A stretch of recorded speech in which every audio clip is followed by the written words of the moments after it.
আজকে পাঠ করছি নিজের স্বরচিত কবিতা আমি তোমায় পেলাম না। আমি অনেক আক্ষেপ মেখেছি নিজের কপালে, মেখেছি কত পথের ধুলো, তবুও মিলল না তোমার অস্তিত্ব। তুমি চলে গেলে, তুমি চলে গেলে কোন অজানায়, যেখানে আমার ছায়া নেই।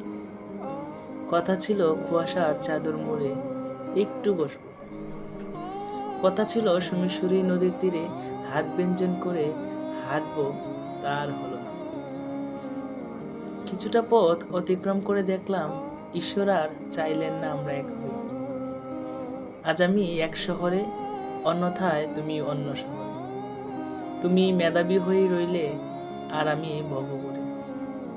যখন বসন্ত আসলে তুমি রঙিন হলে, শীত আসলে অতিথি পাখি হয়ে আসতে, সেই দিনগুলো আর আমার চোখে পড়ে না।